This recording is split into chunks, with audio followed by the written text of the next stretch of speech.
So Stephen, have you always been leading story times in your library? Um, yeah, I mean, really, right from when I first started working here as a team member, I was involved with children's programming and story times right from the get-go.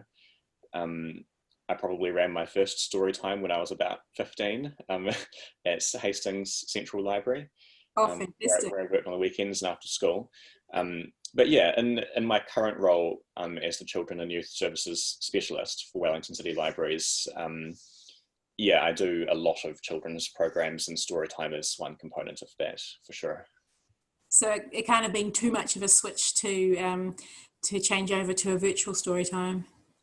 Not really. I mean, for me, the biggest adjustment, and I think that many of the virtual Storytime presenters around the country will feel this way as well. The biggest change is not having an audience to play off, because that's kind of one of the biggest things with Storytime is that interaction with the children and their caregivers, you know, learning words together, learning songs together, learning the actions to the songs together. It's a really big part of what makes Storytime engaging. So it kind of required a bit of a different approach, I guess, to make it feel inviting and warm, but without that sort of audience interaction.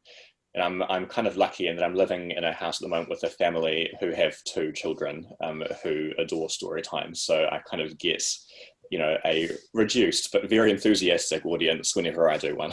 I was going to say that must make a huge difference.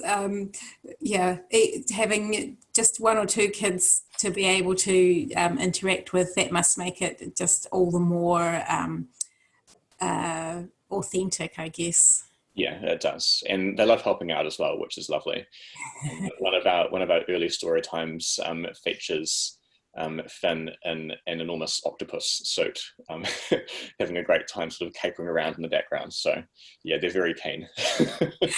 That sounds entertaining just in itself. Yeah, maybe they can become stars of their own virtual story times. Yeah, I think so too.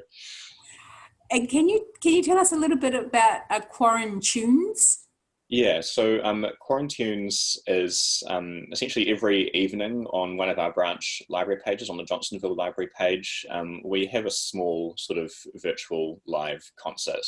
And the live element is pretty important, although not every performance has been live. But we play, obviously, copyright-free music, mainly classical music or pieces that the performers have written themselves.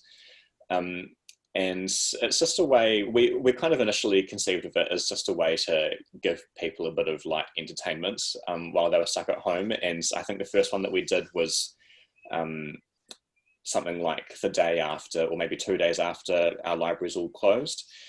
So it was a really, really quick way initially of us just getting some engagement with the community in a way that was a bit different from the way that libraries typically engage their communities.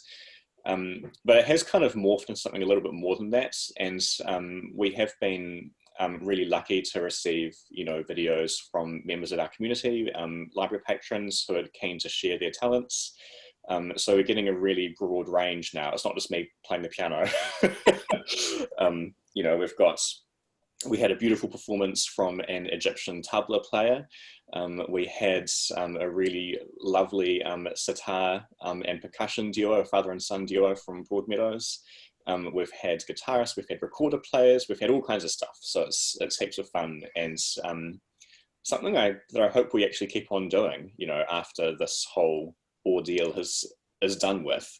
I think that music has a really, this sort of intrinsically involving quality. You know, you can involve yourself with music to whatever degree you feel comfortable with, and it will engage you and it will transport you somewhere. So that's kind of the ethos behind it, I guess. That's fantastic, and I'm so impressed that you've obviously already established a really good connection with your community if they're offering up music of their own. How did that connection happen with the musicians sending in their work? Really, it was just totally organic. I mean, we didn't have like a, you know, call for videos or anything like that. We just had you know, a fairly sizable audience watching every night. And eventually they just started messaging the library with videos of their own saying, hey, I would love to share this with the community. Can you help me? So that's really, really lovely. Yeah. And I that's, think sometimes those organic connections are the best, aren't they? I mean, they're natural, and that's what the people want, and that's what you can give them. Yeah, and I think it kind of speaks to as well a kind of direction that public libraries are increasingly moving in, which is not sort of being gatekeepers of content or knowledge, but actually being places where content, knowledge, experiences are created. You know, you sort of see this in the move towards the makerspace as kind of like a fundamental library space. And this is similar in some ways, at least in an ethos. The idea that the library can become a focal sort of point of musical creation is something that's quite exciting to me, I think, and it speaks to the future of what our spaces might become. Yeah, and it moves across languages as well, doesn't it? Especially if you've got a community that's that has a variety of different mother tongues, then that's something that can speak right across those. Yeah, absolutely. And that's actually something that I was going to mention about our story times as well, is we're so enormously lucky to have a group of staff here in Wellington who are multilingual, extremely talented, very generous with their time as well, very willing to go the extra mile. And so so far we have presented a few sort of bilingual story times in Te Reo Māori in English and in Arabic in English to celebrate the beginning of Ramadan last Saturday. And we have some more sessions like that lined up. And I think that that's also a deeply important way to engage the really diverse community of patrons that we serve in Wellington, but around the country more broadly as well. And I know that there are people from around the country who tune into our story times, not just Wellington City Library residents. So that's quite exciting. And I'm deeply grateful to my very talented multilingual colleagues for being able to allow us to do that.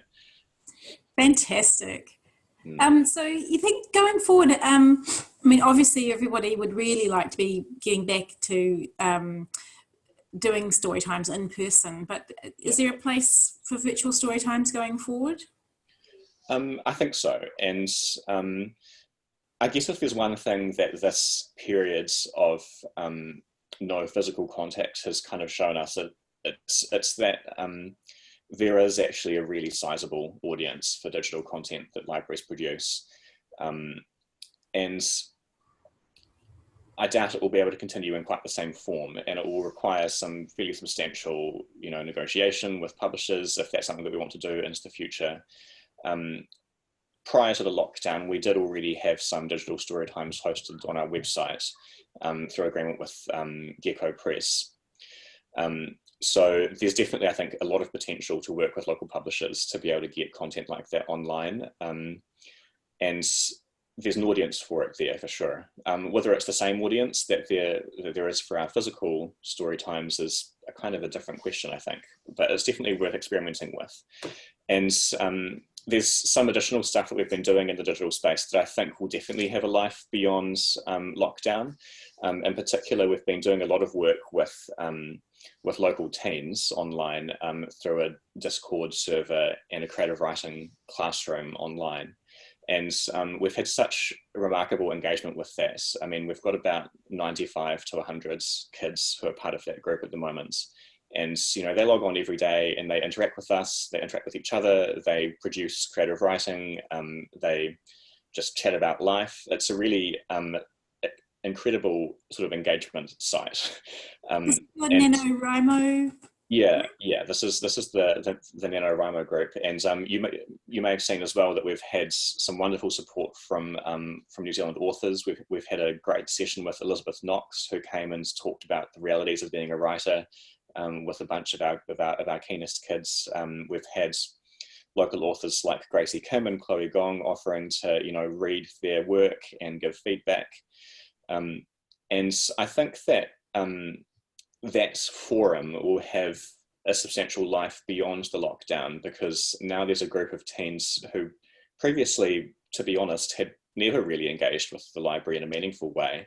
And now it's part of their daily life, even while it's closed. So we're quite hopeful that, that will continue to have a life beyond this stage we're currently in. That's fantastic. Oh, and do you want to just explain to anyone listening who hasn't heard of NaNoWriMo what that stands for and what it's about? Yeah, for sure. So, so NaNoWriMo is the National Novel Writing Month. It's a challenge, a sort of international movement, I suppose, that takes place normally in November each year. And the November challenge is all about encouraging people to have a go at writing an entire novel in a month. So 50,000 words is the aim. In April and July, they run a sort of stripped back version of that challenge called Camp NaNoWriMo, which is kind of like a training ground, I guess, for would-be novelists. And what's wonderful about that is that there's this kind of ready-made online community for it, right? And it's something that we can tap into as librarians and kind of, you know, carve out our little niche of that online community. But it provides all kind of support, like in terms of tracking word counts and running writing games and, you know, daily creative writing prompts and all that kind of stuff. It's just a really collegial and easy way to engage with writers. So we've got about 95 kids who are taking part in the challenge at the moment in our classroom. And as a spin-off of that, because we've got so many kids who are part of the group, communication started to get a little bit clunky in the forum. So that's why we created a Discord server. For those of you who aren't familiar with Discord, it's a sort of live chats, video chats, screen sharing server platform that is really commonly used, particularly by video gamers, because they can be gaming while also chatting with their friends. And it's seen a huge resurgence during the lockdown, obviously, with lessened physical contact. And it's not something that I'm aware of many libraries trying at all in the past using this platform. It's free as well, which is quite amazing. And while you do have to be quite careful with the way that you moderate it and allow people to join, because you don't want just sort of random strangers entering this sort of safe space we've created for teenagers.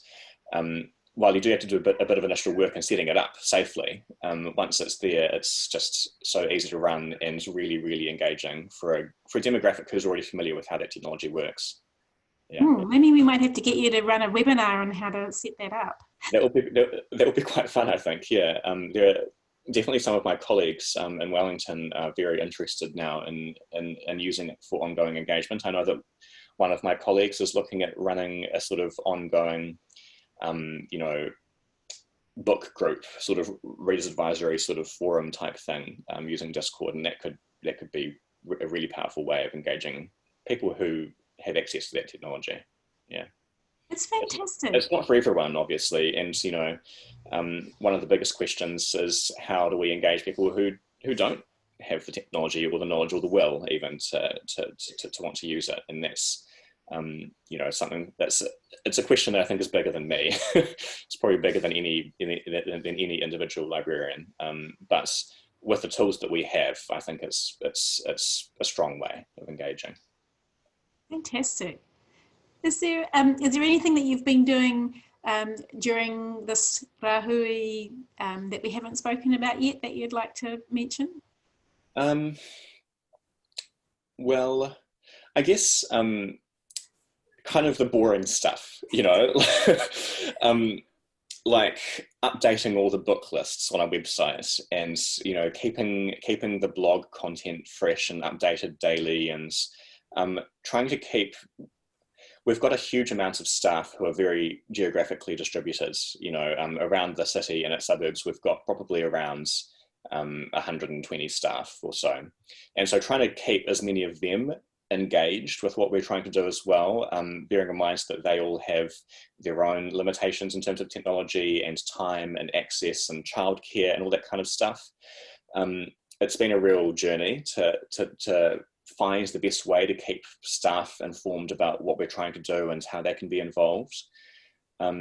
So that's been quite interesting for me. It's definitely not something that I'm used to, having to sort of coordinate that kind of thing. But wonderful, and the buy-in that we've had from our staff has just been so amazing. But yeah, I mean, otherwise it's just kind of, you know, getting your hands dirty, getting stuck in, and just doing the work where it needs to be done. And that's kind of how we're taking each day at the moment. Are you finding it a challenge working from home, or are you quite happy in your isolation bubble? I mean, it's challenging in certain ways for sure, and I was kind of lucky that I was able to get into my library before the lockdown began, before the rahui began, and retrieve like 10 kilograms of picture books, you know. I think if I hadn't done that, I'd be having less fun right now. But no, I actually am finding that, weirdly, I have more ability to do the things that I have wanted to do for quite a long time.